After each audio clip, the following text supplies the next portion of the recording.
মরুর নীরব শহর মক্কা, সেখানেই 570 খ্রিস্টাব্দে জন্ম নেন মানব জাতির শ্রেষ্ঠ মানুষ প্রফেট মুহাম্মদ সাল্লাল্লাহু আলাইহি ওয়াসাল্লাম। জন্মের আগেই তার পিতা আব্দুল্লাহ ইন্তেকাল করেন। পৃথিবীতে আসার আগেই তিনি হয়ে যান এক এতিম শিশু। শিশু মুহাম্মদ সাল্লাল্লাহু আলাইহি ওয়াসাল্লাম বড় হচ্ছেন তার মমতাময়ী মা আমেনা এর কোলে। মায়ের ভালোবাসা আর দাদু আব্দুল মুত্তালিব এর স্নেহে ভরে উঠেছিল তার ছোট্ট পৃথিবী। বলা হয়, ছোটবেলা থেকে তার মাঝে ছিল অদ্ভুত প্রশান্তি।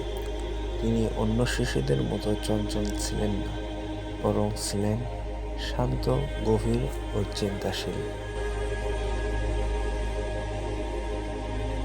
আরবদের প্রাচীন রীতি অনুযায়ী শহরের শিশুদের পাঠানো হতো মরুভূমিতে বিশুদ্ধ ভাষা, সুস্থ পরিবেশ আর শক্তিশালী জীবনযাপনের জন্য। এভাবে নবী সাল্লাল্লাহু আলাইহি সাল্লামকে লালন পালনের দায়িত্ব নেন দুধমা হালিমাতুস সাদিয়া।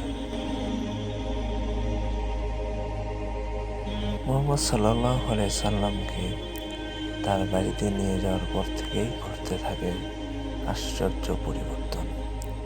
শুকনো জমি হয়ে ওঠে উর্বর, দুর্বল পশু হয়ে যায় সবল, দরিদ্রতা কেটে নেমে আসে সচ্ছলতা।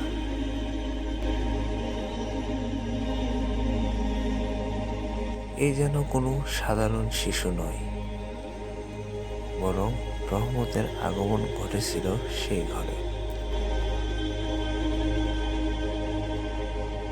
হালিমাতুস সাদিয়া বলতেন, এই শিশুকে পাওয়ার পর আমাদের জীবনে শুধু রহমতই নেমে এসেছিল।